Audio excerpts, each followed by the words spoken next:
Sleep baby sleep या सॉन्गचा आपण English workshop आज पाहणार आहोत. क्वेश्चन 1 आहे, सिंग द सॉन्ग. हे जे सॉन्ग आहे ते आपल्याला म्हणायचं आहे, गायचं आहे. हे ओरल वर्क आहे. Question number 2, find the rhyming words use in the song. या सॉन्गमध्ये आलेले रायमिंग वर्ड्स आपल्याला शोधायचे आहेत. पहा, पहिला आहे स्लीप. स्लीपसाठी आला आहे sheep, sleep sheep. Tree thee, ट्रीसाठी आला आहे दी. ब्राईट, ब्राईटसाठी आला आहे नाईट, ब्राईट नाईट. बी, बीसाठी आला आहे thee, bee thee. Dog, rogue. Go, so. हे रायमिंग वर्ड्स या सॉन्गमध्ये आलेले आहेत. Question number 3, the mother in this poem use various ideas to make the child close its eyes and sleep. Find the stanzas where the following ideas are use. या गाण्यामधील आई आहे ती खूप सगळ्या कल्पना वापरून आपल्या मुलाला झोपी लावते आणि त्या कल्पना कोणत्या कवितेच्या कोणत्या कडव्यात आल्या आहेत ते आपल्याला सांगायचं आहे. आयडियाज म्हणजे कल्पना आणि स्टांझा म्हणजे कडवं. आता इकडे आपल्याला आयडिया दिल्या आहेत आणि त्या आयडिया कोणत्या स्टांझामध्ये कोणत्या कडव्यात आल्या आहेत कवितेच्या ते आपल्याला सांगायचं आहे. पहिली कल्पना आहे थ्रिटेन इन अ लव्हिंग मॅनर, म्हणजे प्रेमाने भीती घालणे. ही कल्पना आली आहे स्टांझा नंबर 4 मध्ये, म्हणजे चौथ्या कडव्यामध्ये. Create a pleasant picture.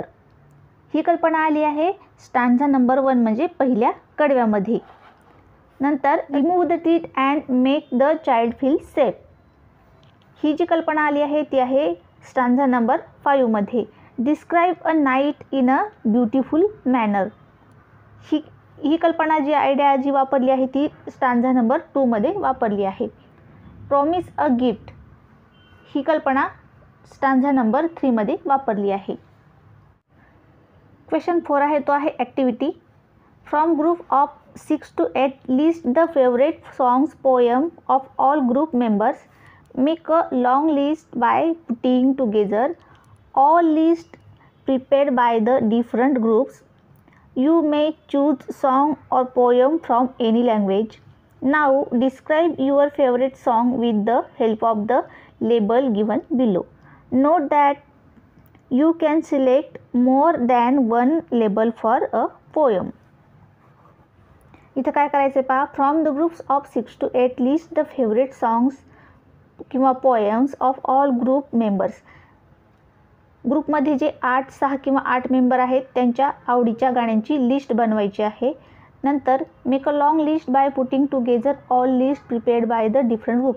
नंतर सगळ्या ग्रुपनी ज्या लिस्ट बनवल्या आहेत त्या एकत्र करायच्या आहेत आणि मोठी लिस्ट बनवायची आहे. You may choose songs or poem from any language. तुम्ही कुठल्याही लँग्वेजमधल्या सॉंग्स किंवा पोयम्स त्या लिस्टमध्ये घेऊ शकता. नाव describe your favourite song with the help of the label given below.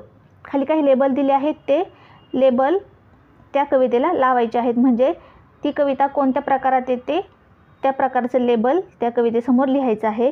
Note that you can select more than one label for a poem. एका पोयमसाठी तुम्ही एकापेक्षा जास्त लेबलसुद्धा इथे वापरू शकता. इथं खाली एक्झाम्पल दिलं आहे. Example, the duck and the kangaroo by Edward Lear is funny poem as well as narrative poem. ही जी पोयम आहे ती एक फनी पोयम. या कवितेसाठी फनी पोयम आणि नॅरेटिव्ह पोयम असे 2 लेबल इथे वापरलेले आहेत. आता आपण 7 पोयमची इथे एक लिस्ट बनवली आहे आणि त्याला लेबलसुद्धा लावलेले आहेत. पहा, वी शॅल ओव्हरकम हे एक इन्स्पिरेशनल सॉन्ग आहे. बिंगो, बिंगो ही एक नर्सरी राईम आहे. सोअर ग्रेप्स हे एक फनी किंवा नॅरेटिव्ह पोयम आहे. सारे जहाँ से अच्छा हे पॅट्रिओटिक सॉन्ग आहे. स्लीप बेबी स्लीप ही एक लुलाबाई आहे. Twinkle twinkle twinkle twinkle little star हे जे आहे सॉन्ग ते आहे लुलाबाई. रेनबो रेनबो ही एक नेचर सॉन्ग आहे. रेनबो रेनबोमध्ये नेचरचं वर्णन केलं आहे, म्हणजे हे नेचरशी संबंधित सॉन्ग आहे. अशा प्रकारे आपण हे सॉंग्स लिहिले आहेत आणि त्याला हे लेबल लावलेले आहेत. नंतर पुढे आपल्याला दिलं आहे translate the labels into your mother tongue. हे जे खाली आपल्याला लेबल्स दिले आहेत त्यांचं ट्रान्सलेशन आपल्याला मदर टंगमध्ये मराठीमध्ये करायचं आहे. पहा, लेबल्स आहे. पहिले लेबल आहे पॅट्रिऑटिक सॉन्ग म्हणजे देशभक्तीपर गीते. लुलाबाई म्हणजे अंगाई गीते. रोमॅन्टिक सॉन्ग म्हणजे भावनिक गीते. फनी सॉन्ग किंवा पोयम म्हणजे विनोदी गीते किंवा कविता. टायटल सॉन्ग म्हणजे शीर्षक गीते. प्रेयर म्हणजे प्रार्थना गीते. बॅलड म्हणजे पोवाडे. नेचर पोयम म्हणजे निसर्गावर आधारित कविता. सॅड सॉन्ग किंवा पोयम म्हणजे करुण रसयुक्त गीते. जिंगल्स म्हणजे नादमधुर गाणी. इन्स्पिरेशनल सॉन्ग म्हणजे प्रेरणादायी गीते. मर्चिंग सॉन्ग म्हणजे संचलन गीते. वेलकम सॉन्ग म्हणजे स्वागत गीते. आणि song for a special occasion म्हणजे विशिष्ट प्रसंगी गाण्यासाठी वापरली जाणारी गीते. नॅरेटिव्ह पोयम म्हणजे संवादयुक्त कविता. फोक सॉन्ग म्हणजे लोकगीते. नर्सरी राईम्स म्हणजे बालगीते. आणि रिलिजियस सॉंग्स म्हणजे धार्मिक गीते.